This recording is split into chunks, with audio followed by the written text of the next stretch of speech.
ma sœur m'a traîné en justice pour s'emparer de mon héritage de 8,5 millions de dollars. Elle a dit au juge, ma sœur est complètement instable et paranoïaque. Ma mère feignait de pleurer, tout en hochant la tête. Puis, le juge a demandé, savez-vous vraiment qui elle est en réalité? La salle d'audience s'est figée, et toute la couleur a soudain disparu de leur visage. Je m'appelle Sloan. J'ai 29 ans. Et, exactement 2 semaines avant mon 30e anniversaire, ma sœur s'est tenue dans une salle d'audience froide, au mur lambrissé de Boston, pour tenter de convaincre un juge que j'étais trop instable mentalement pour gérer mon propre argent. Elle parlait doucement, en posant sa voix de manière à ressembler à une grande sœur terrifiée et épuisée, qui aurait passé des années à essayer de me sauver de mes propres délires. Elle a affirmé devant le tribunal que je ne pouvais pas garder un emploi stable, que je souffrais de graves délires paranoïaques, et que me confier un fonds fiduciaire de 8,5 millions de dollars reviendrait, essentiellement, à signer mon arrêt de mort. Ma mère, marin, était assise juste à côté d'elle, à la table des demandeurs. À chaque fois que ma sœur proférait un nouveau mensonge, ma mère pressait un mouchoir contre ses yeux, pleurait doucement, et hochait la tête en signe d'accord. Je me tenais de l'autre côté de l'allée, fixant ces femmes qui étaient censées être ma famille. Je n'ai pas crié. Je ne les ai pas interrompues. Je n'ai pas bronché, pas même lorsque leur avocat hors de prix a ajusté sa cravate en soie, pour prononcer une phrase qui m'a fait l'effet d'un coup de poing en pleine poitrine. Il a regardé le juge, avec une expression grave, et a dit, « Votre honneur, Sloan est un danger pour elle-même. Elle vit dans un fantasme paranoïaque, et lui confier cette fortune reviendrait à remettre une arme chargée à un enfant. » C'était sa formule exacte. C'est à ce moment précis que mon cœur s'est réduit en cendres. Elle n'essayait pas seulement de voler mon avenir, elle tentait d'effacer ma dignité. Elle voulait me dépouiller de mes droits humains les plus fondamentaux, tout cela pour que Mav puisse mettre la main sur l'argent qui m'attendait. À l'autre bout de la pièce, Mav posait sa main, parfaitement manucurée, sur le dossier contenant sa demande de mise sous tutelle. Elle me regardait avec l'assurance calme et arrogante de quelqu'un qui croit déjà que les 8,5 millions de dollars dorment sur son propre compte en banque. Avant de vous révéler ce que le juge a fait ensuite, laissez un commentaire pour indiquer votre ville et le temps qu'il y fait. Je veux savoir jusqu'où cette histoire de trahison et de justice implacable s'est propagée. Pour comprendre toute l'ampleur de ce qui se jouait dans cette salle d'audience, il faut d'abord comprendre la dynamique qui a défini mon existence entière. Mav avait passé sa vie sous les projecteurs, tandis que j'étais relégué, de force, dans l'ombre. Désormais, elle tentait de m'enfermer dans l'obscurité pour toujours. Mais, ce que Mav ignorait, c'est que pendant qu'elle livrait une performance digne de Broadway, une enveloppe épaisse et scellée venait d'être déposée sur le bureau du juge, contenant les preuves de sa ruine absolue. L'air de la salle d'audience sentait l'encaustique au citron et le vieux papier.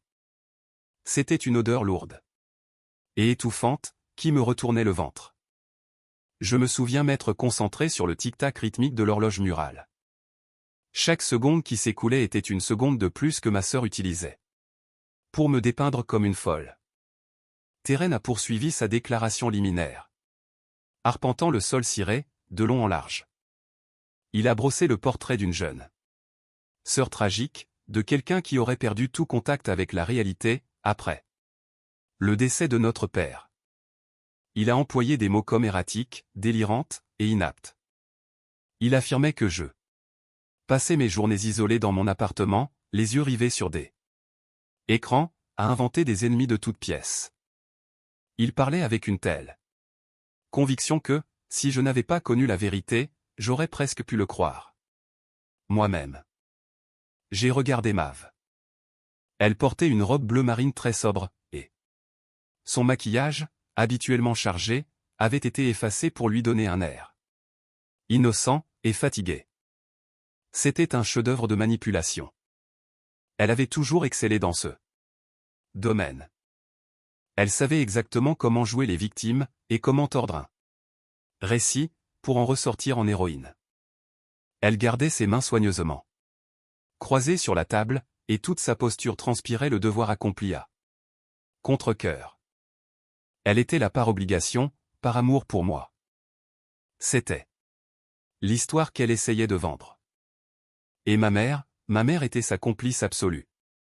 Les fausses larmes de Marin constituaient la touche finale de leur chef-d'œuvre de tromperie.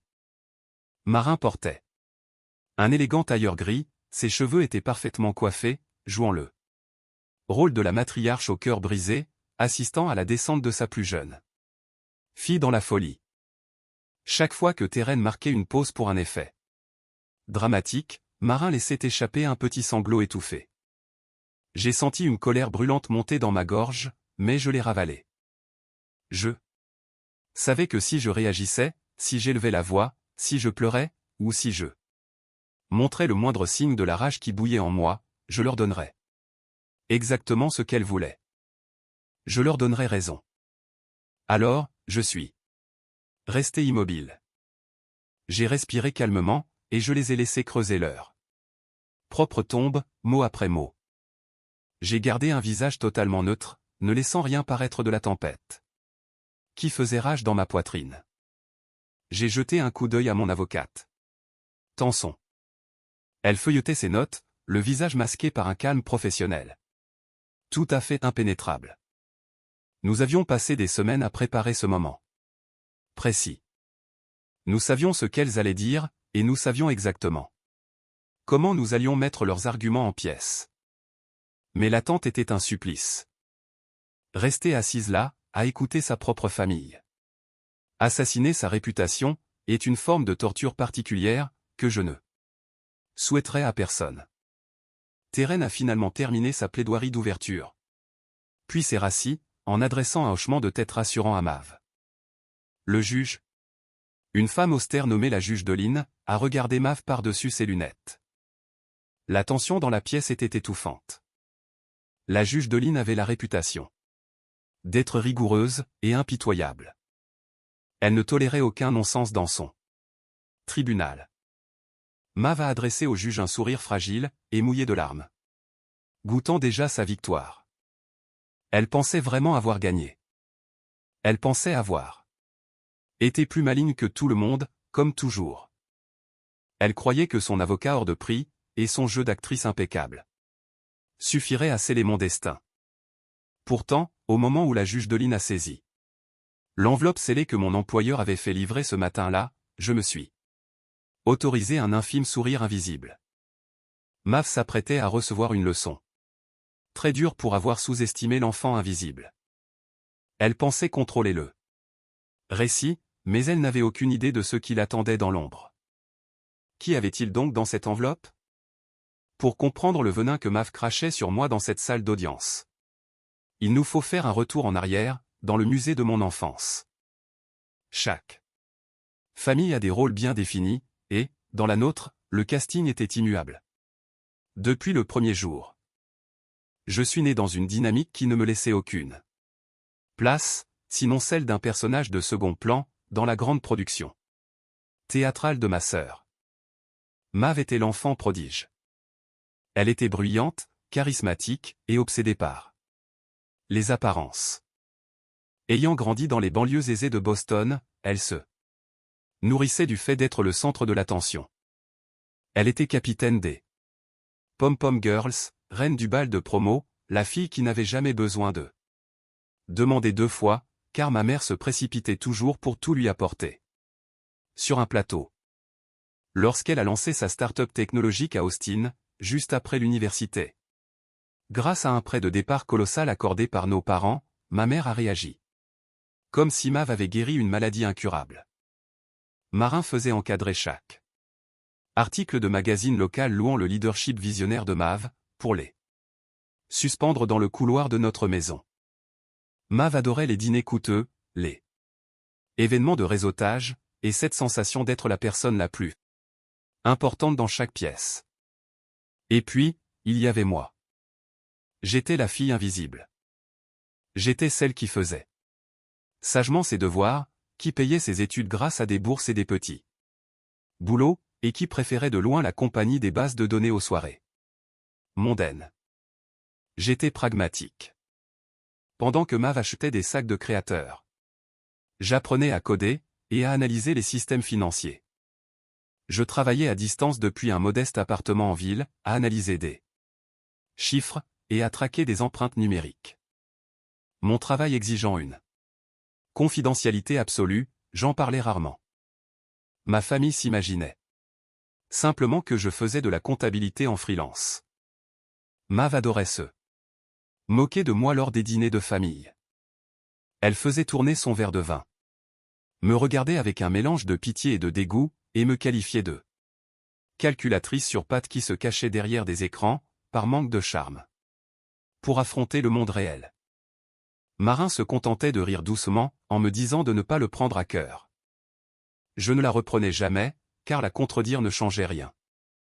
J'ai compris très tôt que ma voix n'avait aucune valeur dans cette maison.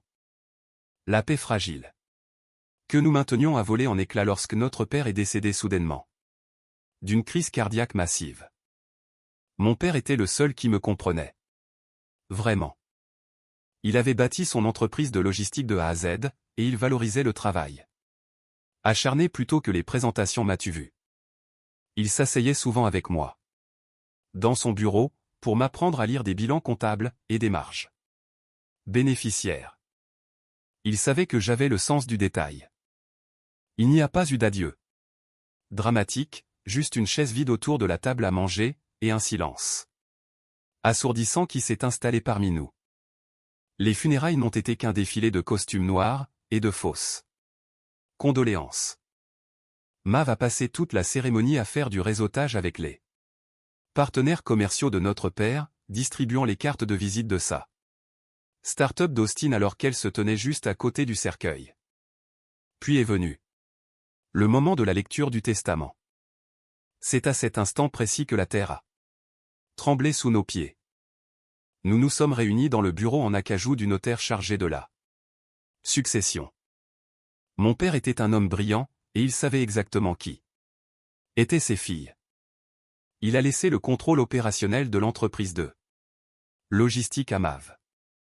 Elle était ravie, ses yeux pétillaient tandis qu'elle dépensait déjà mentalement les revenus de l'entreprise. Elle s'est redressée sur sa chaise, me jetant un regard qui semblait dire « J'ai gagné ». Mais le notaire a tourné la page, et a lu la clause suivante.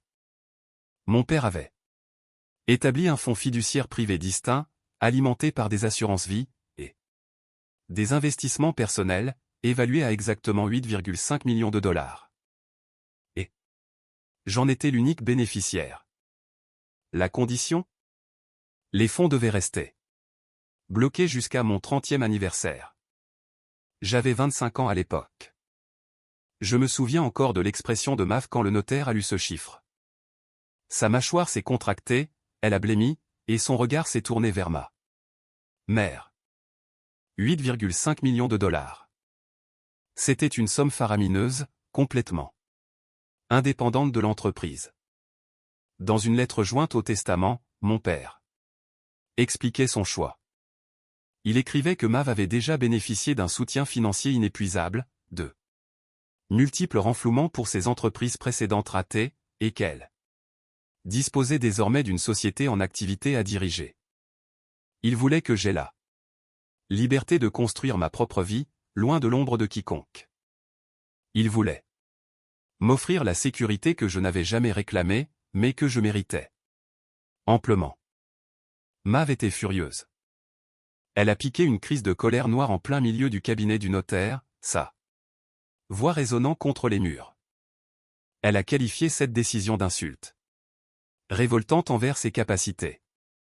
Elle exigeait de savoir pourquoi la comptable freelance obtenait une fortune, alors qu'elle devait travailler dur pour gérer l'entreprise familiale. Elle arpentait la pièce, hurlant que mon père n'avait pas toute sa tête au moment de rédiger ce document. Elle a tenté de contester le testament, en engageant un cabinet d'avocats agressif pour l'étudier. Mais ses propres avocats le lui ont déconseillé. Contester ce document aurait obligé à ouvrir les comptes, révélant ainsi les sommes colossales qu'elle avait soutirées à nos parents, au fil des ans, pour financer son train de vie luxueux. Cela l'aurait exposée comme un parasite financier. Elle a donc fait marche arrière pendant quelques années. Nous avons vécu dans un état de guerre froide. J'ai fait le deuil de mon père en privé. J'ai suivi une thérapie pour gérer les crises de panique qui avaient débuté juste après ses funérailles. La perte soudaine, combinée à cet environnement familial toxique, me coupait parfois le souffle. Mais j'ai surmonté cela. Je me suis reconstruite, en me concentrant sur ma carrière, et en gravissant les échelons au sein de mon cabinet. Je pensais que l'argent était en sécurité dans ce fonds. Je m'imaginais que la distance entre Boston et Austin me protégerait. Mais j'ai sous-estimé le pouvoir corrosif de la cupidité, et du désespoir. Pendant des années, elle a fulminé en silence, surveillant le calendrier qui se rapprochait inexorablement de mon 30e anniversaire. Quand son monde doré a commencé à s'effondrer, mon héritage lui est soudain apparu comme sa seule bouée de sauvetage. Qu'est-ce qui a bien pu pousser l'enfant prodige à revenir d'Austin en rampant, faisant semblant de s'intéresser à cette sœur qu'elle avait toujours méprisée. 3 ans après la mort de notre père, l'illusion du succès de Mav s'est enfin brisée. Sa start-up technologique à Austin a discrètement fait faillite. Il ne s'agissait pas d'une sortie glorieuse, ou d'un rachat stratégique. C'était un effondrement dévastateur. Elle avait dilapidé des millions provenant du capital des investisseurs, organisant des fêtes de lancement somptueuses, embauchant des influenceurs célèbres, et louant des bureaux de luxe, alors même que le produit n'était toujours pas développé. Confrontée à des dettes massives, et à des investisseurs furieux réclamant leur argent, elle a emballé ses sacs de marque, a abandonné son bail, et est rentrée à Boston. Elle a repris la direction de l'entreprise de logistique de notre père, publiant des communiqués de presse affirmant qu'elle élargissait son portefeuille, et retournait à ses racines. Ma mère, fermant volontairement les yeux sur le fiasco texan, lui a organisé une somptueuse fête de bienvenue. L'histoire était en marche. Mav était la fille prodigue triomphante, revenue pour sauver l'héritage familial. C'est peu après son retour que la manipulation a débuté, de manière si subtile que j'ai failli ne rien remarquer. Mav m'appelait le mardi soir, adoptant un ton d'une chaleur, et d'une bienveillance, tout à fait inhabituelle chez elle. Elle m'a invité à prendre un café dans un endroit tranquille, près de mon appartement. Elle prenait des nouvelles de ma journée, de mon chat, puis, lentement, la conversation déviait. « Je m'inquiète pour toi, Sloan », m'a-t-elle dit un après-midi, tout en remuant son latte au lait d'amande avec une cuillère en argent. « Tu passes tellement de temps seul dans cet appartement. Est-ce que tu as encore ces crises de panique ?» J'ai été prise au dépourvu. Je n'avais pas eu de crise de panique depuis plus d'1 an, grâce à un suivi thérapeutique approfondi, et à une routine bien ancrée. Mais, comme une part de moi, désespérée, voulait croire que ma sœur cherchait enfin à tisser des liens sincères, j'ai répondu honnêtement. Je lui ai confié que la thérapie m'avait énormément aidé, mais que le deuil me submergeait. Encore par vagues, particulièrement à l'approche de la date anniversaire de la mort de papa.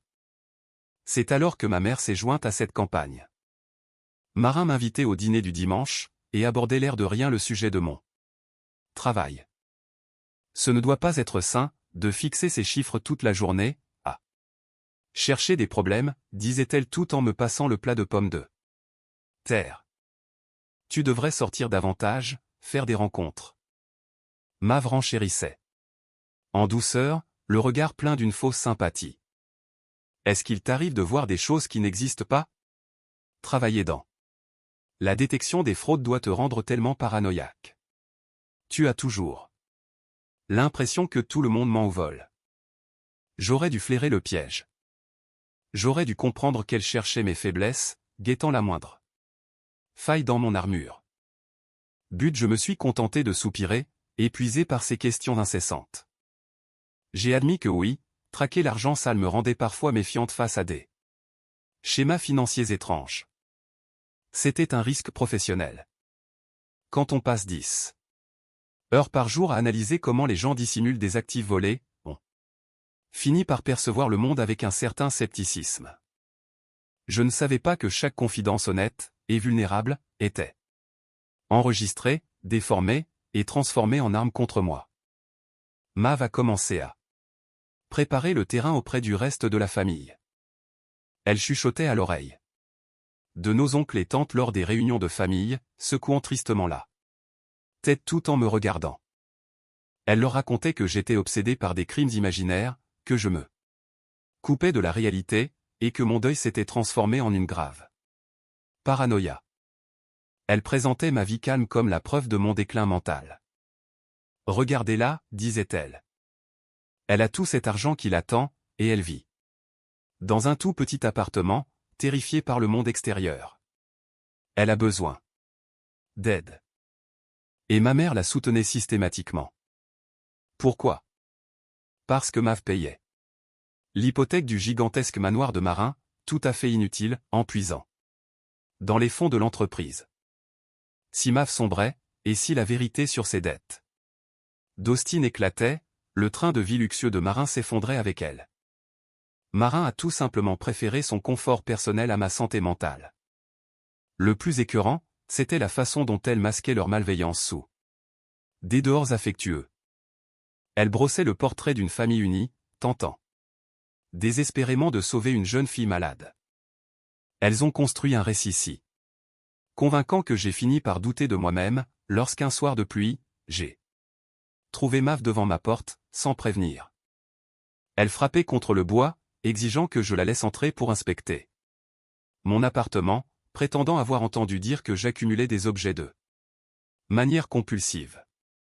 Quand j'ai refusé d'ouvrir, en lui demandant de me laisser tranquille, elle a sorti son téléphone pour envoyer un message à notre mère, affirmant que je manifestais un comportement hostile et antisocial, et que je me parlais à moi-même derrière la porte. Chaque limite que je fixais était immédiatement présentée comme le symptôme de ma soi-disant maladie. Je pensais que ma sœur essayait enfin de m'aimer, que le traumatisme lié à la perte de notre père l'avait adouci. Je ne réalisais pas qu'elle rassemblait simplement des munitions pour mon exécution. Elle dressait méticuleusement le portrait d'une femme incapable de gérer sa propre vie. Jusqu'où était-elle prête à aller pour s'emparer de ces 8,5 millions de dollars? Avant mon 30e anniversaire? Le piège s'est refermé à peine 6 semaines avant mon anniversaire, le jour où le fonds fiduciaire devait expirer pour me transférer le contrôle de l'argent. Ma mère m'a appelé un jeudi, la voix paniquée et essoufflée. Elle me suppliait de participer à une consultation de bien-être familial par appel vidéo sécurisé. Elle affirmait qu'il s'agissait d'une séance de médiation qu'elle avait organisée pour nous aider à mieux communiquer, arguant que les tensions familiales la rendaient malade. À contre-cœur, désireuse de préserver la paix, je me suis connecté à l'heure convenue. À l'écran ne m'attendait pas un médiateur, mais un homme nommé Dr Evandé. Il s'est présenté poliment, arborant un sourire calculé et forcé. Derrière lui, son cabinet ressemblait à une suite d'hôtels de luxe. La séance a duré exactement 45 minutes.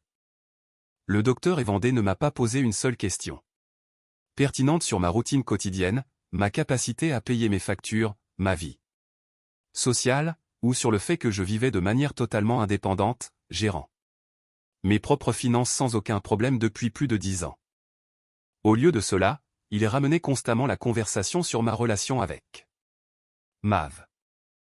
Sloan, pourquoi nourrissez-vous cette méfiance si intense envers votre sœur, a-t-il demandé, d'un ton condescendant, en se penchant vers la caméra. Avez-vous souvent l'impression délirante qu'elle vous cache des informations financières? Sentez-vous que votre famille complote contre vous? J'étais déconcerté, et sur la défensive. J'ai essayé d'expliquer que je ne souffrais d'aucun délire. Je n'approuvais tout simplement pas ces pratiques commerciales, et je préférais garder mes distances. Je lui ai parlé de ses visites imprévues et de son non-respect de ma vie privée. Pourtant, chaque fois que je tentais de me défendre, il notait quelque chose d'un air grave. Il m'interrompait sans cesse, déformant mes propos. Lorsque j'ai mentionné mon travail d'analyste des fraudes, et a souri de manière condescendante, me demandant si j'éprouvais parfois des difficultés à faire la part des choses entre mon travail et la réalité. Il se montrait arrogant, méprisant, et suivait visiblement un plan bien précis. À la fin de l'appel, je me sentais sali, et exposé, mais je me suis dit que ce n'était qu'un énième jeu de pouvoir stérile de la part de Mav pour me rabaisser. Je me trompais lourdement. C'était la pièce finale de son puzzle, l'approbation médicale officielle indispensable à la réussite de son plan machiavélique. Lundi matin pluvieux, à 8h15 précise, soit exactement 10 minutes avant l'heure où je devais diriger une importante réunion d'enquête avec un client de premier plan, concernant un détournement de fonds de plusieurs millions de dollars. On a frappé à ma porte avec force et insistance. J'ai ouvert, et j'ai trouvé un huissier de justice trempé, debout dans le couloir. Il m'a fourré une liasse épaisse de documents juridiques entre les mains, à marmonner que j'étais assigné, puis est reparti sans un regard en arrière. J'ai fixé la première page, mon cerveau peinant à assimiler les mots. Il s'agissait d'une requête déposée devant le tribunal des successions. Mav demandait au juge de me déclarer inapte mentalement, et de la nommer tutrice légale unique de ma personne, et de mes biens. Mon sang n'a fait qu'un torrent parcourant les allégations. Le document me décrivait comme émotionnellement instable, incapable de conserver un véritable emploi, vivant dans la précarité.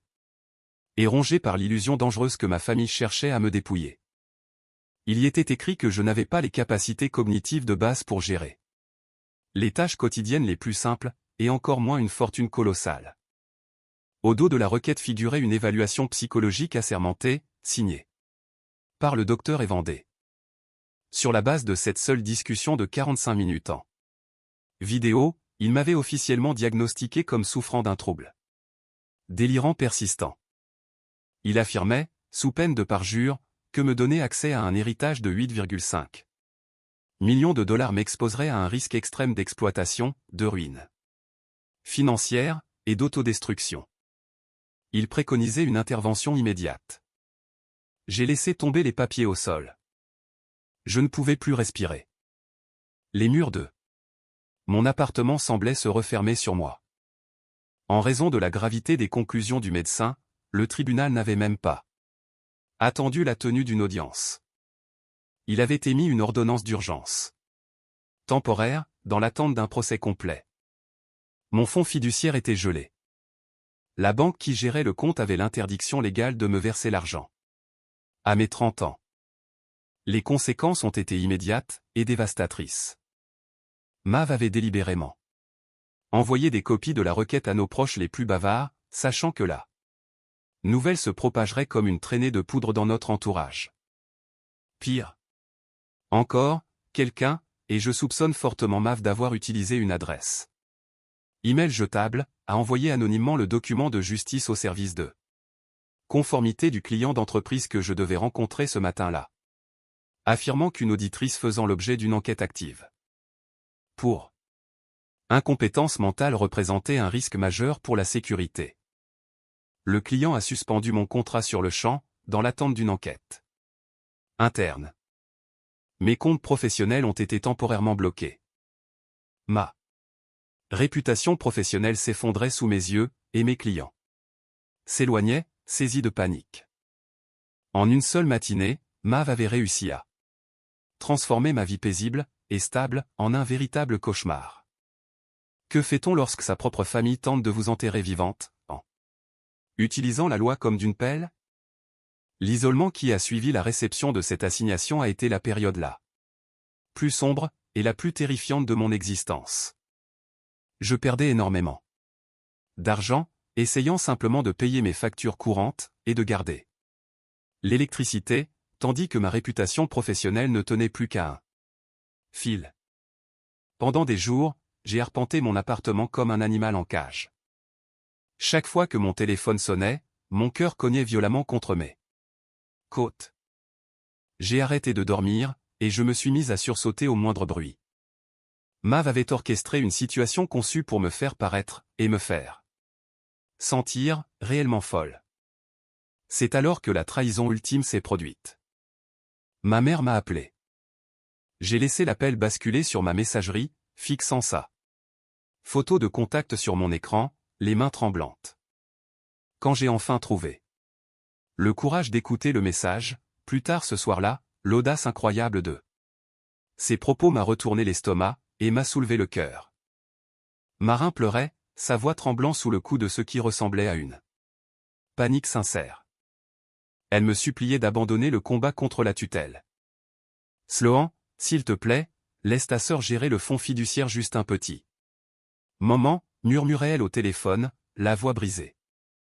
Mav a juste besoin d'en avoir le contrôle temporaire, le temps que l'audit de l'entreprise soit terminé.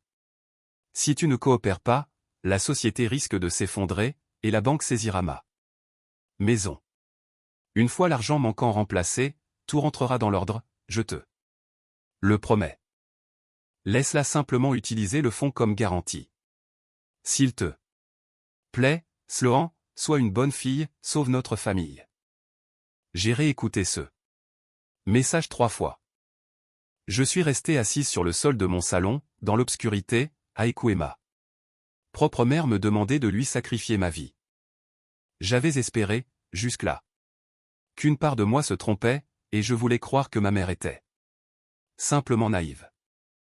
Je voulais croire qu'elle était manipulée par Mav, aveuglée par l'amour, et qu'elle ne comprenait pas la portée réelle de cette mise sous tutelle. Je préférais penser qu'elle agissait pour me protéger, mais ce message vocal a détruit cette illusion pour toujours. Marin savait pertinemment ce qui se tramait. Elle savait que Mav tentait de voler mon argent pour masquer un détournement de fonds massif au sein de l'entreprise. Et elle était tout à fait prête à sacrifier ma liberté, ma santé mentale, et mon avenir, dans le seul but de conserver sa villa de luxe, et ses abonnements au country club. Elle me jetait au loup pour sauver sa propre peau. C'est à ce moment précis que la tristesse est morte.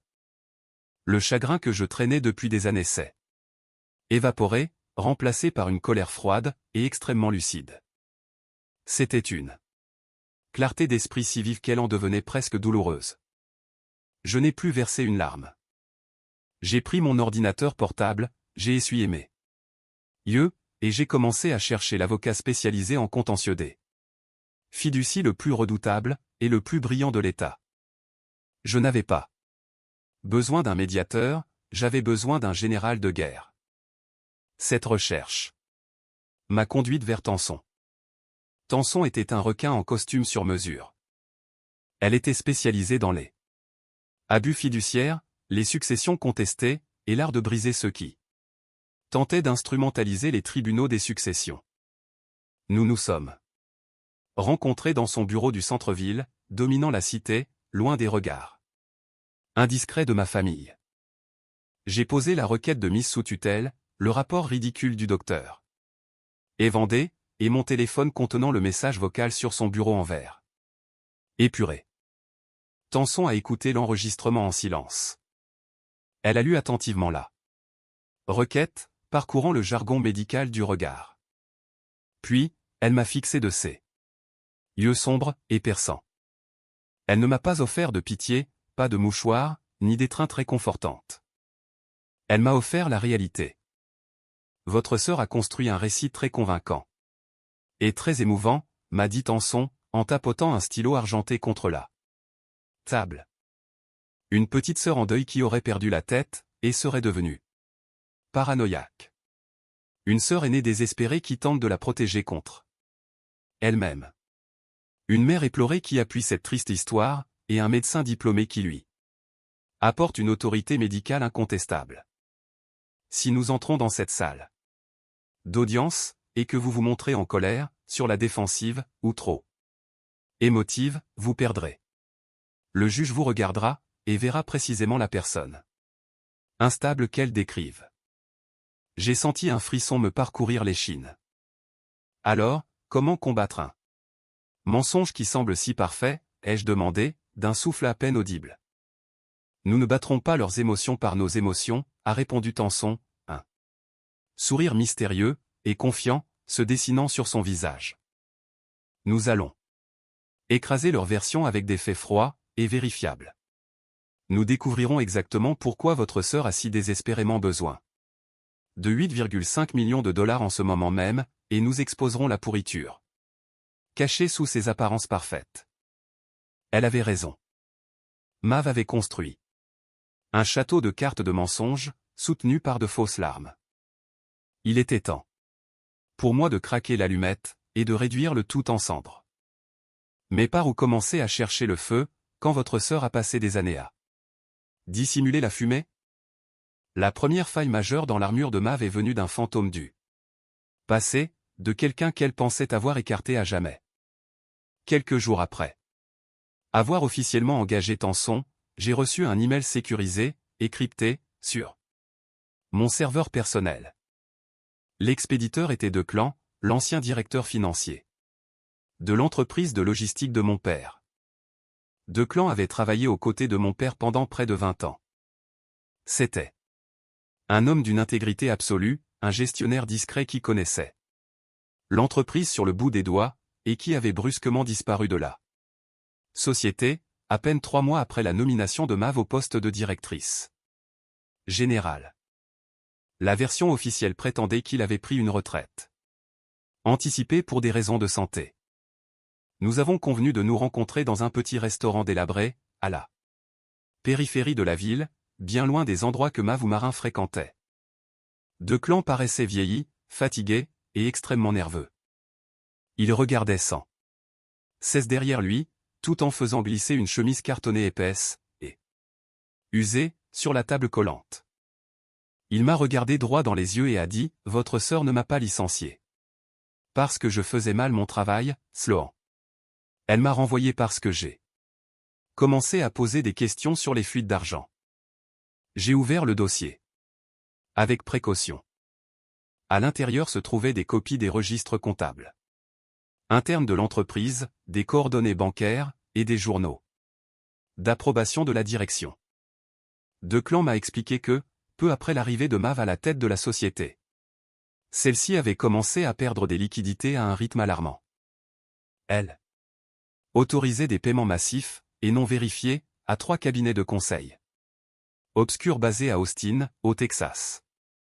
3,4 millions de dollars, a dit Declan d'un ton sombre, en pointant une ligne précise sur un tableur. C'est ce qui manque dans les comptes d'exploitation. J'ai réclamé les contrats des prestataires, les rapports de mission, bref, tout ce qui pouvait prouver que ces consultants travaillaient réellement pour nous. Elle a refusé de me les fournir. Elle m'a accusé d'insubordination, m'a dit que j'étais dépassé, et m'a licencié dès le lendemain.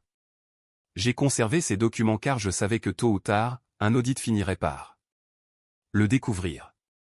Ce que j'ignorais, c'est qu'elle essaierait de se servir de vous pour dissimuler ses actes. J'ai contemplé les chiffres imprimés sur la feuille. 3,4 millions de dollars. Soit la somme exacte requise pour éponger les dettes colossales de sa start-up en faillite à Austin, et maintenir son train de vie d'emprunt, à Boston. Il ne s'agissait pas d'une simple incompétence, ou d'une mauvaise gestion.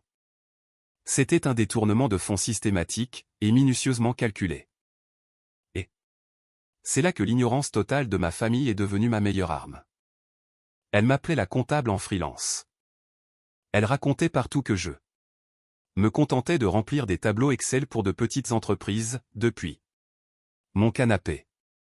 Elles ignoraient que mon véritable titre professionnel était auditrice principale en jury comptabilité et détection des fraudes, au sein d'un cabinet d'intelligence économique d'envergure mondiale. Toute ma carrière reposait sur la traque de sociétés écrans, la reconstruction de registres comptables détruits, et la recherche d'argent sale à travers les frontières internationales, pour le compte d'entreprises du classement Fortune 500. Je ne me contentais pas de regarder des chiffres, je les analysais en profondeur. La détection des fraudes financières était mon quotidien. J'ai emporté les documents de Declan chez moi, j'ai verrouillé la porte, et je me suis mis au travail. Je n'avais nul besoin d'engager un détective privé. L'enquêteur, c'était moi. J'ai allumé mes terminaux sécurisés, contourné les moteurs de recherche classiques, et plongé dans les registres du commerce, les historiques d'adresses IP, et les bases de données foncières. J'ai retracé le parcours des 3 cabinets de conseil d'Austin que Mav payait. Il m'a fallu moins de 4 heures pour établir le lien. Toutes ces structures partageaient le même agent d'enregistrement, la même boîte aux lettres virtuelles, et le même service de secrétariat téléphonique.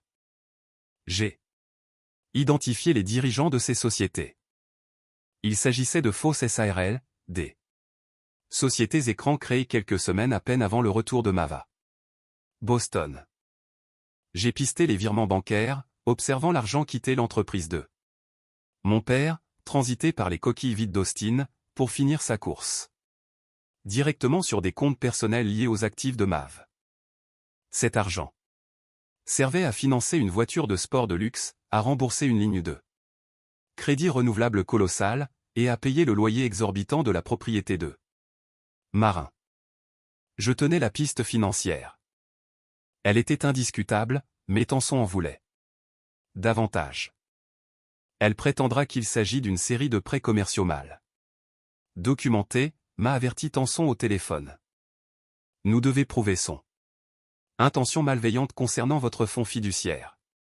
Il nous faut une preuve irréfutable, reliant directement la fraude à sa tentative de vous déclarer inapte.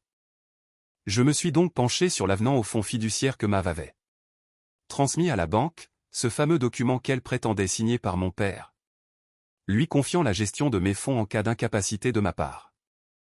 Avec l'aide d'un contact spécialisé en informatique légale au sein de mon cabinet, nous avons extrait les métadonnées cachées du fichier électronique qu'elle avait fourni. Le résultat a été sans appel.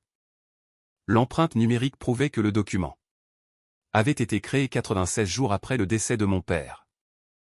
La signature numérique de l'auteur renvoyait directement à l'ancien ordinateur de bureau de Mav, à Austin. Quant à la signature de mon père, il s'agissait d'un scan de mauvaise qualité, tiré d'un contrat de fournisseur qu'il avait signé 5 ans auparavant. Retravaillé pour être inséré sur ce faux document. Nous la tenions. Nous avions le détournement de fonds, le faux en écriture, et son motif inacceptable. Mav me traitait de chômeuse délirante, et paranoïaque. Elle allait bientôt comprendre ce que signifiait réellement faire de la comptabilité en freelance. Bonjour à tous, si vous avez lu jusqu'ici, et que vous sentez votre sang bouillonner tout comme celui de Sloan, n'hésitez pas à laisser un commentaire. Avec le mot-clé, Amwin. C'est notre code secret, le signe de ralliement de ceux qui ne cèdent jamais devant la manipulation. J'aimerais, et je répondrai à chaque commentaire contenant ce mot-clé. Merci infiniment de suivre cette histoire. Les jours précédant l'audience finale pour la tutelle se sont déroulés dans un tourbillon de caféine, de fichiers cryptés, et de préparatifs acharnés. Tanson et moi avons littéralement transformé son cabinet d'avocats du centre-ville en un quartier général de guerre. La table en acajou poli était ensevelie sous des montagnes de relevés bancaires, de registres de sociétés surlignés, et de rapports d'expertise informatique. Nous ne nous contentions plus de bâtir une défense pour prouver ma santé mentale. Nous étions en train de concevoir un piège redoutable, destiné à anéantir totalement Mav. Il nous faut des armes incontestables, s'appuyant sur des calculs rigoureux, et des preuves numériques indiscutables, plutôt que sur des querelles émotionnelles de type parole contre parole. Notre première pièce d'artillerie lourde était l'avenant au fonds fiduciaire lui-même. Mav avait transmis ce document à la banque, affirmant que notre père l'avait signé juste avant sa mort, pour lui donner le pouvoir de gérer mon héritage de 8,5 millions de dollars en cas d'incapacité de ma part. C'était là clé de voûte de toute sa machination. Sans cela, même si elle parvenait à convaincre le juge de mon instabilité, le tribunal désignerait un administrateur tiers et neutre pour gérer les fonds, et non elle. Elle avait absolument besoin de ce document pour mettre la main sur l'argent. Mais l'arrogance de Mav l'a perdue. Elle s'imaginait que, parce que j'étais la sœur effacée, et silencieuse, j'accepterais ce document sans poser de questions. Elle ne se doutait pas que je passais mes journées à analyser des contrefaçons numériques. Mon contact au sein du cabinet de cybersécurité m'avait envoyé le rapport d'analyse complet des métadonnées. Le rapport démontrait, sans l'ombre d'un doute, que le fichier numérique de l'avenant avait été créé exactement 96 jours après la mort de notre père. De plus, l'auteur du document était enregistré sous un profil utilisateur lié à l'ancienne société technologique de Mav, à Austin. La signature en bas de page n'avait pas été tracée de sa main. C'était un scan numérique de faible résolution, extrait d'un contrat de fournisseur datant de 5 ans, et collé sur la feuille. Nous la tenions pour un délit flagrant de contrefaçon, et de faux en écriture. Notre deuxième arme était la piste de l'argent. Declan, l'ancien directeur financier, nous avait fourni les registres d'approbation interne. J'avais passé 3 nuits blanches à cartographier les virements bancaires émis par notre entreprise de logistique familiale, vers les 3 cabinets de conseil fictifs enregistrés au Texas. Le montant total dérobé s'élevait à exactement 3,4 millions de dollars. J'avais suivi ces fonds depuis les sociétés écrans, directement vers les comptes détenus par Mav. Les relevés bancaires indiquaient qu'elle avait utilisé les fonds détournés pour rembourser des investisseurs en colère, régler le bail du manoir de marin, et s'acheter une voiture de sport de luxe. Nous disposions des dates précises, des coordonnées bancaires, et des adresses IP ayant servi à valider les transactions. Mais Tanson était perfectionniste. Elle voulait enfoncer le dernier clou dans le cercueil. Elle voulait coincer le docteur Evandé. Le docteur Evandé était ce psychiatre hautain, et suffisant, qui m'avait diagnostiqué comme souffrant d'un trouble délirant persistant après un simple entretien vidéo de 45 minutes. Son évaluation médicale était l'unique argument ayant poussé le tribunal à ordonner le gel d'urgence de mon fonds de placement. Tanson savait que détruire sa crédibilité était capitale. Si nous prouvions que le médecin était corrompu, toute la requête de mise sous tutelle s'effondrait instantanément. Je me suis plongé dans l'historique financier du docteur Evandé. En tant que professionnel de santé, ses comptes d'activité principaux étaient relativement sains, mais ceux qui acceptent des pots de vin utilisent rarement leurs comptes officiels. J'ai commencé à examiner les sociétés à responsabilité limitée secondaire, enregistrées sous son nom, ou celui de son épouse. Après une journée complète à éplucher les registres fiscaux de l'État, j'ai fini par trouver. Il apparaissait comme associé passif dans un cabinet de conseil en bien-être basé dans le Delaware. J'ai croisé les données de cette société du Delaware avec les relevés bancaires des entreprises fictives de Mav, à Austin. Et j'ai trouvé ce que je cherchais, un virement unique d'un montant exact de 45 000 $, envoyé de la société de conseil fictive de Mav vers la structure du Delaware du docteur Evandé. La transaction avait été lancée 3 jours seulement avant que ma mère ne me supplie de participer à cet appel vidéo familial. Il ne m'avait pas examiné. Il avait touché 45 000 $ pour rédiger un diagnostic dévastateur sur mesure, correspondant parfaitement à la thèse juridique de Mav. Il avait vendu son serment de médecin, et ma liberté, pour un simple chèque. Tanson a eu un sourire féroce, et lourd de sens, lorsque je lui ai remis la preuve du virement bancaire. Nous avions l'arme, la balle, et les empreintes numériques. Il ne nous restait plus qu'à attendre que Mav entre dans la salle d'audience, et appuie elle-même sur la gâchette. Chaque élément de preuve a été glissé dans une grande enveloppe Kraft, scellée à la cire rouge, et portant la mention « à l'attention exclusive du juge ». Nous l'avons déposé auprès du greffe du tribunal tôt ce matin-là, en demandant qu'elle soit examinée sous scellé, en raison de la nature confidentielle des pièces financières. Je me rappelle m'être regardé dans le miroir des toilettes du tribunal avant le début de l'audience.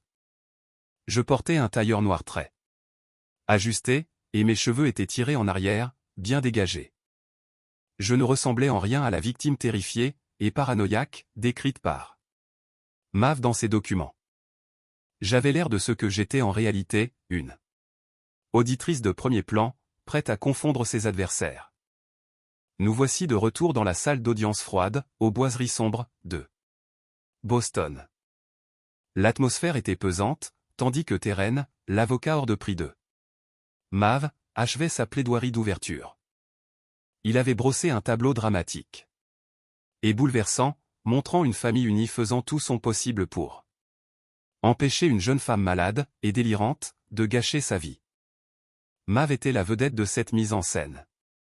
Lorsque Terren l'a appelée à la barre, elle s'est avancée d'un pas lent et hésitant, comme si toute la misère du monde pesait sur ses épaules. Elle a posé la main sur la Bible, prêtant serment de dire la vérité, tout en fixant le juge de ses grands yeux tristes. Terren a commencé ses questions d'un ton protecteur. Pouvez-vous expliquer au tribunal pourquoi nous sommes réunis aujourd'hui, Mav? Mav a poussé un soupir tremblant. Elle a agrippé les rebords de la barre de ses mains, ses articulations blanchissant sous l'effort. Nous sommes ici parce que j'aime ma sœur, a-t-elle murmuré, sa voix se brisant de manière étudiée sur le mot aime. Depuis la mort de notre père, l'état de Sloan s'est dégradé. Elle s'isole, refuse d'affronter la réalité, et s'est mis en tête des idées terrifiantes selon lesquelles tout le monde chercherait à lui voler son argent. Je ne veux pas de son argent, votre honneur. J'ai ma propre carrière. Je veux simplement m'assurer qu'elle est en sécurité. Si elle obtient la gestion de 8,5 millions de dollars. Dans l'état où elle se trouve, j'ai peur qu'elle ne se fasse dépouiller par des escrocs, ou pire, qu'elle s'en serve pour se faire du mal. C'était une prestation remarquable. Si je n'avais pas passé le mois précédent à retracer les 3,4 millions de dollars qu'elle avait dérobés à l'entreprise familiale, j'aurais presque pu éprouver de la compassion pour elle. Elle évoquait mon appartement tranquille comme s'il s'agissait d'un cachot, et présentait mon absence des réseaux sociaux comme la preuve d'une paranoïa aiguë. Chaque limite que j'avais établie pour me protéger de sa malveillance était réinterprétée comme un trouble psychologique. Ce fut ensuite au tour de Marin. Ma mère s'est avancée à la barre, serrant dans ses mains un mouchoir chiffonné. Terren lui a demandé si elle partageait l'analyse de Mav concernant ma santé mentale. Marin a éclaté en sanglots. C'est vrai, a-t-elle gémi en regardant le juge. Ma petite fille n'est plus la même. Elle ne vient plus au dîner de famille. Et s'imagine que nous complotons contre elle. Mav a été un ange, essayant de maintenir l'unité de notre famille, réglant les factures, dirigeant la société. Et cherchant maintenant à sauver sa sœur. Signer cette requête a été la décision la plus douloureuse de ma vie. Mais c'était le seul moyen de lui venir en aide. J'ai vu ma mère mentir sous serment. Je l'ai vu troquer ma liberté contre la préservation de son train de vie luxueux.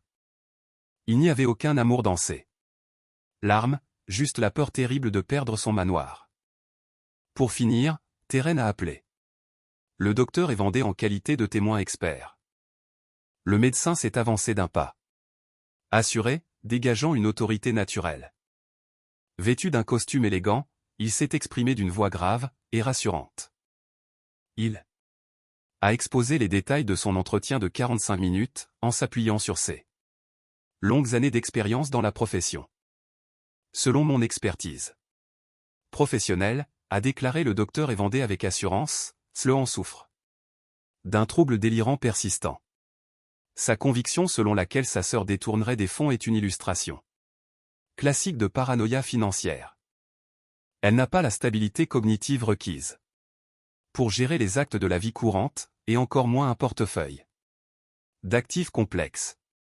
Lui donner accès à une telle fortune s'avérerait catastrophique. Thérène a souri, a remercié le médecin, puis s'est tournée vers le magistrat. Nous avons terminé, votre honneur. Les conclusions médicales sont évidentes. Et les témoignages de la famille concordent parfaitement. Nous sollicitons que la mise sous tutelle soit prononcée sans délai, pour la propre protection de Sloan. Mav m'a jeté un regard en coin depuis sa table. C'était un sourire discret et fugace, un léger pli sur ses lèvres que moi seul pouvais remarquer. Elle savourait déjà ses futurs millions. Elle croyait que les jeux étaient faits, qu'elle l'avait emporté. Tanson s'est levé tranquillement, en boutonnant sa veste de tailleur. Elle ne semblait ni déstabilisée, ni impressionnée. Elle avait plutôt l'air de s'ennuyer. Votre honneur, a dit Tanson, sa voix résonnant nettement dans le silence pesant de la salle d'audience. Avant de procéder à l'interrogatoire de ces témoins, je crois que le tribunal a reçu une enveloppe scellée contenant des justificatifs vérifiés concernant l'emploi et la situation financière de ma cliente. Je sollicite du tribunal qu'il examine la première pièce de ce dossier. La juge Deline a froncé les sourcils, ajustant ses lunettes. Elle a pris la grande enveloppe Kraft transmise par mon cabinet, a brisé le sceau rouge, et en a extrait la première liasse de documents. Le calme le plus complet régnait dans la salle. On percevait seulement le souffle discret de la climatisation au-dessus de nos têtes. Mav a froncé les sourcils, jetant un coup d'œil à son avocat qui s'est contenté de hausser les épaules, supposant qu'il s'agissait d'une tentative de dernière minute. Sans doute des lettres de recommandation, ou une contre-expertise psychologique. Il n'avait pas la moindre idée de ce qui se passait réellement. La juge Deline a parcouru la première page en silence. Puis, elle est passée à la seconde, les sourcils légèrement haussés. Elle a passé 2 minutes entières à étudier les documents, dans un silence si pesant que Marin a cessé de feindre ses pleurs, s'agitant nerveusement sur sa chaise. Finalement, la juge a doucement reposé les feuilles. Elle a ôté ses lunettes, les a posées sur son bureau, et a fixé Mav. La température ambiante a semblé chuter d'un coup. La juge Deline s'est penchée en avant, posant ses coudes sur le lourd bureau en chêne. Elle a dévisagé Mav avec une insistance froide, et implacable. Mav, a prononcé la juge, d'un ton dépourvu de toute la bienveillance qu'elle manifestait quelques instants plus tôt. Vous avez affirmé sous serment que votre sœur était incapable d'occuper un emploi stable. Vous l'avez présentée comme une simple comptable à domicile, en décalage avec la réalité. Mav a dégluti péniblement, perdant un peu de sa superbe. Oui, votre honneur. Elle effectue quelques petits travaux de saisie comptable. Depuis chez elle. Elle ne supporterait pas la pression du monde de l'entreprise. La juge Deline a alors orienté son regard perçant vers moi. Sloan, veuillez vous lever, s'il vous plaît. J'ai reculé ma chaise, et je me suis levé, bien droite, lissant le bas de ma veste. J'ai regardé la juge bien en face. La juge a brandi les documents qu'elle tenait. Pourriez-vous énoncer votre nom complet, le nom de votre employeur, ainsi que l'intitulé exact de votre poste, pour le greffe? J'ai pris une inspiration lente, laissant mes mots résonner dans la pièce silencieuse. Je m'appelle Sloan. J'ai 29 ans.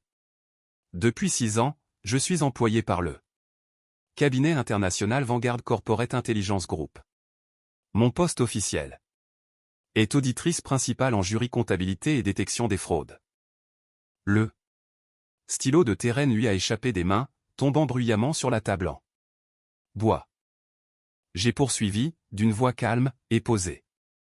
Mes fonctions quotidiennes consistent à traquer le blanchiment d'argent international, à mettre au jour les détournements de fonds d'entreprise, et à analyser les malversations financières complexes pour des sociétés du Fortune 500.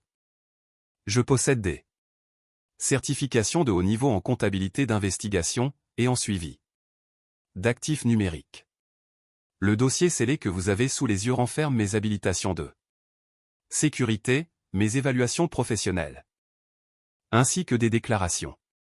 Assermenté de directeur de 3 banques internationales, attestant de mes compétences intellectuelles et de ma parfaite rigueur professionnelle. Le visage de Mav s'est complètement décomposé. Sa bouche s'est ouverte de stupeur. Elle me fixait comme si j'étais une parfaite inconnue. Marin a laissé échapper un étouffement de surprise, tout à fait désemparé. La juge Deline a de nouveau fixé Mav, qui se cramponnait désormais à sa table comme si le sol se dérobait sous ses pieds. Ainsi, a fait observer la juge d'un ton sec, la personne que vous décrivez comme inapte, et trop paranoïaque pour s'occuper de ses comptes, bénéficiant réalité de la confiance de grands établissements bancaires pour démanteler des réseaux de fraude de plusieurs millions de dollars. Terren s'est levé d'un bond, le visage rouge de confusion. Votre honneur, nous ignorions l'intitulé exact de ses fonctions. Ma cliente savait seulement qu'elle travaillait sur des tableurs.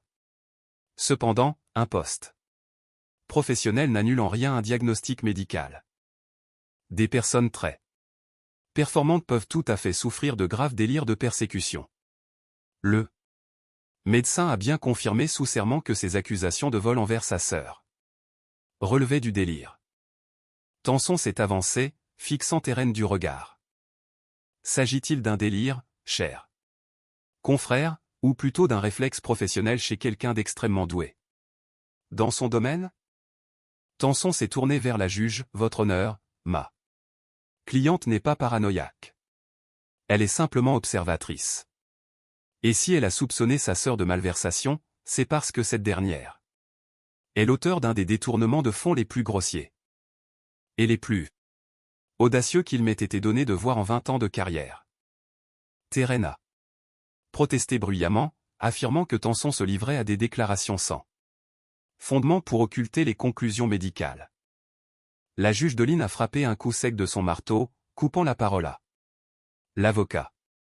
Je vous autorise à poursuivre, a déclaré la juge avec sévérité.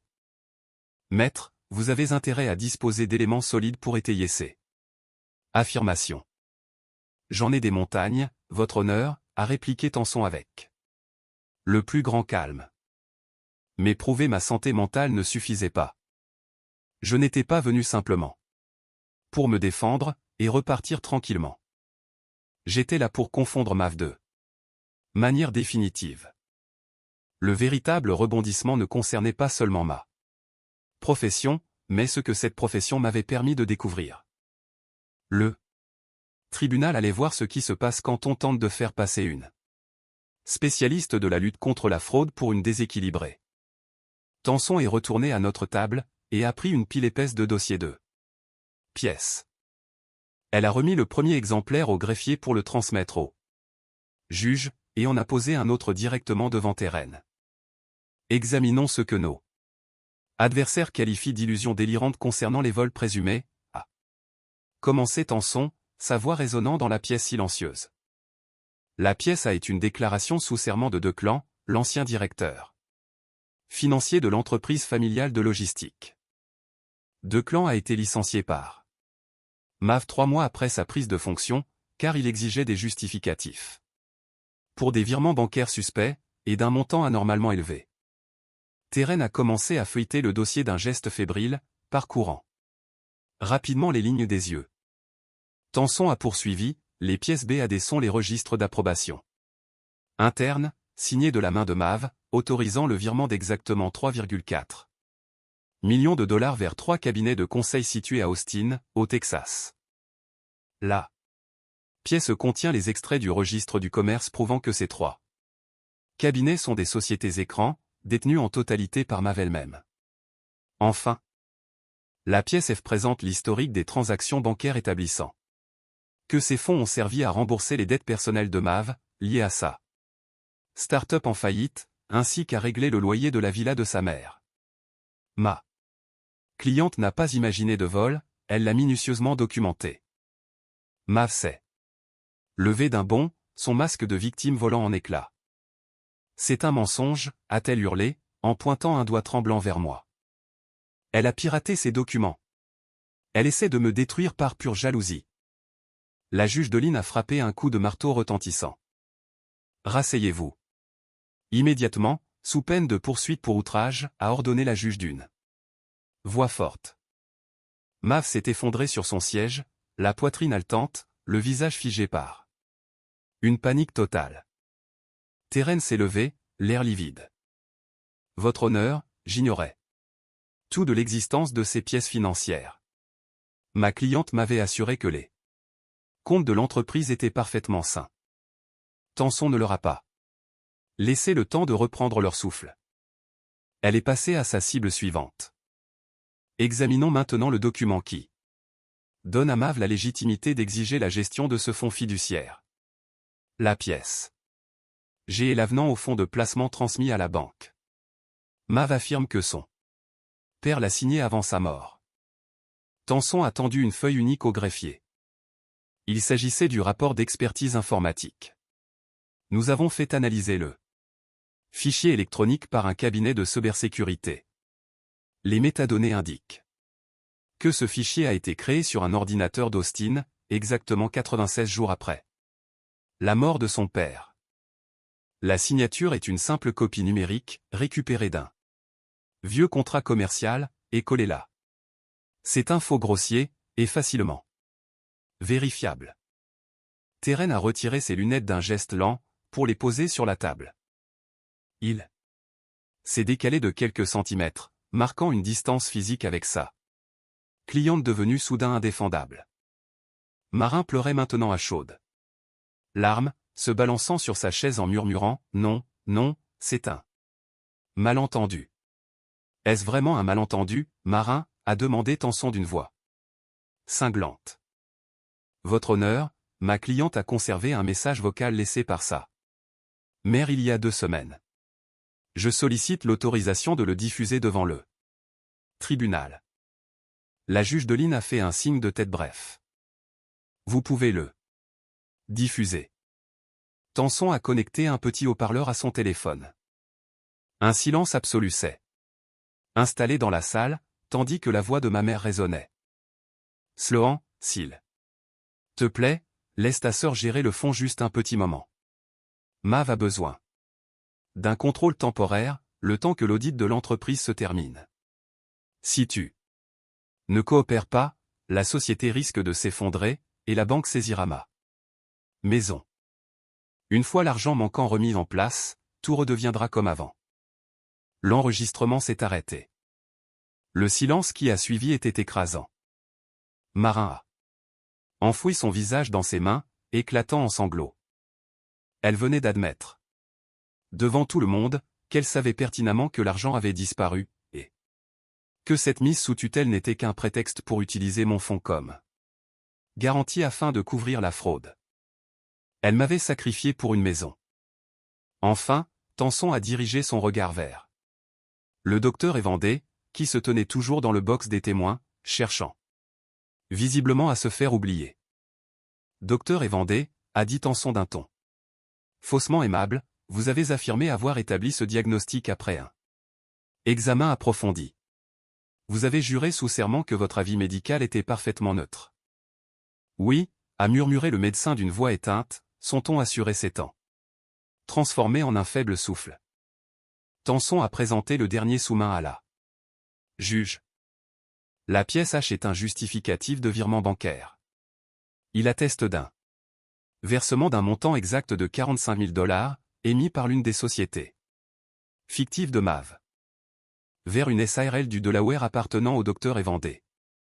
Ce règlement a été effectué 3 jours avant que ce prétendu examen médical n'ait lieu. Le docteur Evandé n'a pas agi en tant que praticien, il s'est comporté comme un exécutant rémunéré, engagé pour falsifier un rapport d'expertise médicale afin de faciliter le vol de 8,5 millions de $. Ma mère continuait de pleurer, mais cette fois-ci, elle n'avait plus de mouchoir. Le marteau de la juge de Lynn est retombé avec force, mais la véritable sanction les attendait à la sortie de la pièce. La juge de Lynn n'a pas pris la peine de suspendre l'audience pour délibérer, tant sa colère était visible. Elle a fixé Mav, puis Marin, et enfin le docteur Evandé, avec une expression de dégoût. D'une intensité rare. La requête de mise sous tutelle est rejetée définitivement, a prononcé la juge Deline, sa voix résonnant avec force dans toute la salle d'audience. Le gel temporaire des fonds fiduciaires de la défenderesse est levé à compter de ce jour.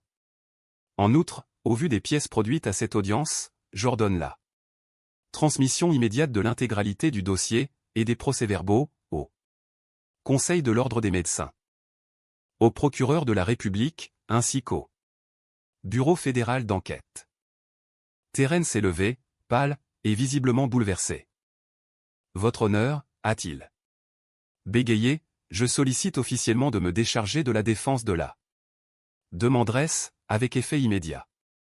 Les faits révélés aujourd'hui posent un conflit éthique insurmontable. Demande accordée, a répondu sèchement la juge Deline. L'audience est levée. La juge s'est levée, et a quitté rapidement la salle. À l'instant même où la porte s'est refermée derrière elle, le calme pesant s'est rompu. Mav s'est dressée sur ses jambes, le visage déformé par une fureur terrible. Elle s'est jetée dans ma direction, les mains tendues comme des griffes. Tu as tout gâché, a hurlé Mav, sa voix résonnant sous les hauts plafonds. Espèce d'égoïste, d'ingrate. J'essayais de sauver l'entreprise. C'est papa qui l'avait bâtie, et tu viens de la détruire par pure méchanceté. Un officier de sécurité est intervenu sur le champ, saisissant Mav par le bras. Pour la repousser. Éloignez-vous de la défenderesse, madame, a-t-il ordonné, la main posée sur sa ceinture d'équipement. Je suis resté debout, très calme, reboutonnant simplement ma veste. J'ai contemplé cette femme qui m'avait rabaissé durant toute mon existence. L'enfant chéri de la famille se retrouvait désormais réduite au rang de délinquante hystérique et désemparée. Je n'ai rien détruit du tout, Mav, ai-je répondu d'une voix posée. Tu as dilapidé des millions par pure vanité, tu as pillé l'héritage de notre père. Puis tu as tenté d'anéantir ma vie, ma liberté, et ma raison, uniquement pour dissimuler tes méfaits. Tu me croyais faible, et sans défense. Je suis simplement celle qui a fait la lumière, pour que tout le monde voie ce que tu faisais dans l'ombre. Marin s'est approché de nous en trébuchant, des larmes coulant sur son maquillage soigné, son tailleur gris froissé. Sloan, s'il te plaît, a-t-elle supplié, en me saisissant le bras. Nous sommes une famille, nous pouvons arranger cela. Tu dois leur dire de ne pas faire d'enquête. Tu as ton argent. Maintenant. S'il te plaît, n'envoie pas ta sœur en prison. J'ai baissé les yeux vers la main de ma mère sur ma manche. Je n'ai rien éprouvé, aucune affection, aucune fidélité, pas même ce besoin d'obtenir son approbation qui m'avait habité si longtemps. La mère que j'aurais voulu avoir n'existait pas. Cette femme devant moi n'était qu'une étrangère, qui préférait le confort matériel à son propre enfant. J'ai doucement dégagé mon bras. Tu savais parfaitement ce qu'elle faisait. Marin. Tu savais qu'elle essayait de m'enfermer dans un piège juridique pour le restant de mes jours, et tu l'as aidée uniquement pour garder ta villa.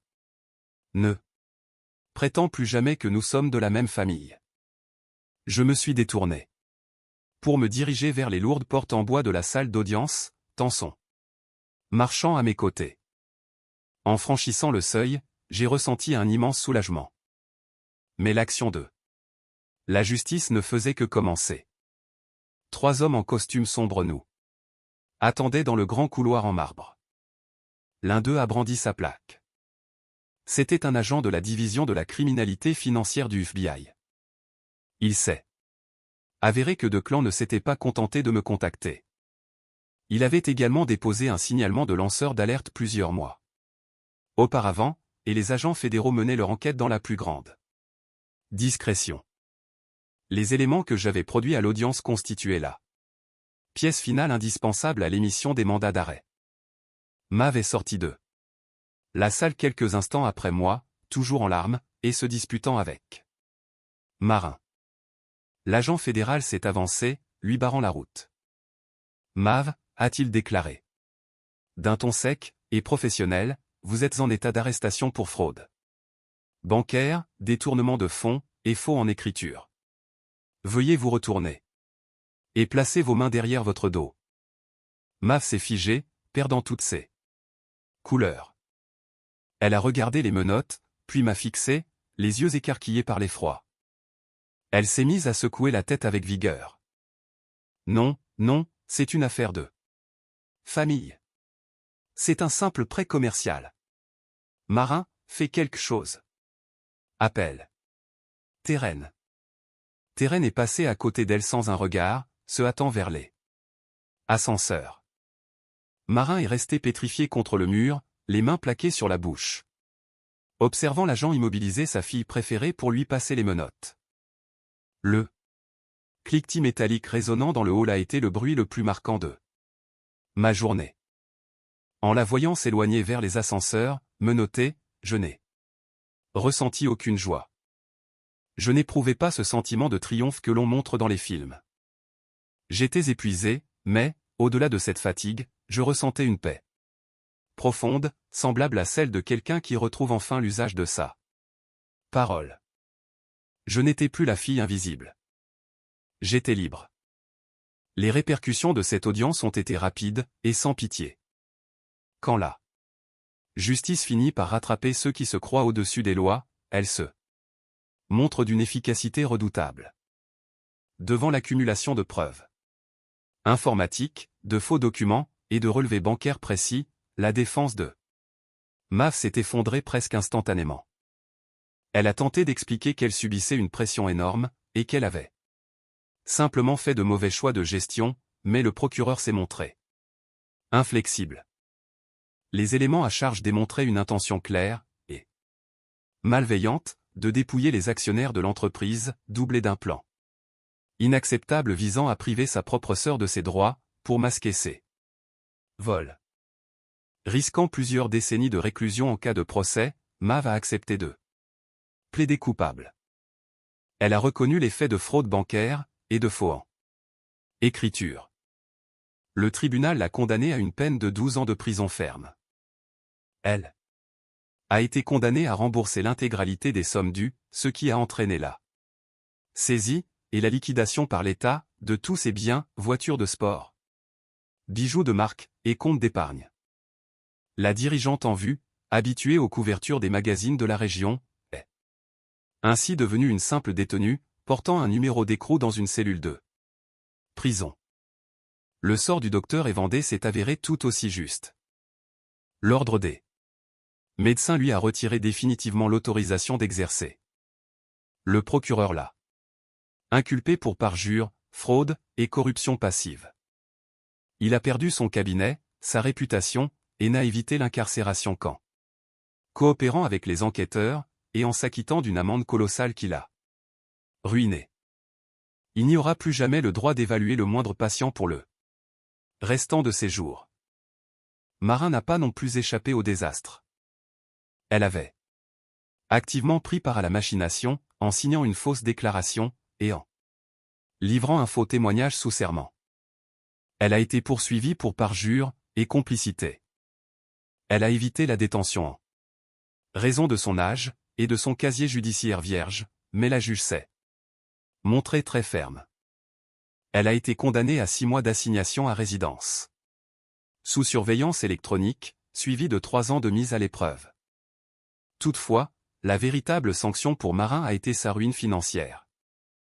Avec Mav sous les verrous, et l'entreprise logistique confiée à un administrateur judiciaire pour apurer le passif, les financements occultes qui assuraient le train de vie de Marin ont disparu. La banque a saisi son grand domaine. Elle a dû vendre son mobilier de valeur pour s'installer dans un petit logement de location, à la périphérie de la ville. 2 semaines après le procès, le jour de mes 30 ans, l'établissement financier a débloqué les fonds fiduciaires. Je me suis connecté à mon espace sécurisé pour voir le solde s'afficher, 8,5 millions de dollars. C'était bien réel, et c'était à moi. Je n'ai pas quitté mon poste. J'aime mon métier, et j'apprécie de traquer les fraudeurs financiers. En revanche, j'ai modifié ma façon de vivre. Je me suis offerte une maison agréable et bien sécurisée, dotée d'un grand jardin. J'ai voyagé, et j'ai enfin pu respirer librement pour la première fois de ma vie d'adulte. Mais je savais que je ne pouvais pas simplement garder cet argent pour moi, alors que d'autres personnes étaient victimes des mêmes failles juridiques que Mav avait tenté d'exploiter contre moi. J'ai donc prélevé une part importante de mon héritage pour fonder le projet d'autonomie financière Sloan. Il s'agit d'une association d'assistance juridique consacrée à la défense des victimes de spoliation financière au sein des familles.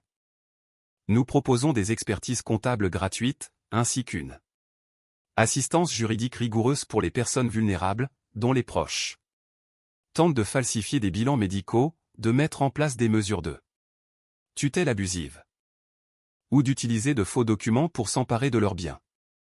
Nous prenons fait et cause pour les personnes âgées, les enfants délaissés, et toutes ces victimes que l'on fait passer pour déséquilibrées, uniquement parce qu'elles font obstacle à la cupidité d'un membre de leur entourage. Ma mère continue de m'envoyer du courrier. Une fois par mois, une enveloppe fine arrive à mon bureau. Elle remplit des pages entières pour implorer mon pardon, affirmant qu'elle a été manipulée par Mav, qu'elle était perdue, et effrayée, et que rien ne devrait séparer une mère de sa fille. Elle écrit qu'elle m'aime, et souhaite que nous reformions une famille. Je lui renvoie chaque courrier sans l'ouvrir. J'ai appris une vérité difficile ces dernières années, le pardon est une belle valeur, mais il n'est pas indispensable pour guérir. On ne doit rien à ceux qui ont tenté de vous briser, même s'ils partagent le même sang. Ma mère n'a pas commis une simple erreur de jugement. Elle a délibérément choisi de sacrifier mon avenir pour garantir son confort. Écarter les personnes malveillantes de son entourage n'est pas une preuve de cruauté. C'est une marque de respect envers soi-même. Ne laissez jamais quiconque utiliser vos épreuves passées, votre deuil, ou vos moments de vulnérabilité comme la preuve de votre faiblesse, ou de votre inaptitude. Ceux qui prétendent agir pour votre bien sont parfois précisément ceux qui préparent votre chute. Si vous pressentez un danger, si les comptes ne sont pas clairs, faites confiance à votre instinct, conservez toutes les preuves, défendez-vous, et ne laissez personne vous faire croire que vous perdez la tête simplement parce que vous refusez de fermer les yeux sur leur agissement. Ma mère m'envoie toujours des lettres pour me demander pardon, répétant qu'elle s'est fait manipuler par Mav. Je les lui retourne sans les ouvrir. Ai-je tort de refuser mon pardon à celle qui m'a donné la vie, alors qu'elle était prête à me la gâcher? Donnez-moi votre avis dans les commentaires. Et si vous pensez qu'il faut toujours se défendre, abonnez-vous pour rejoindre notre communauté.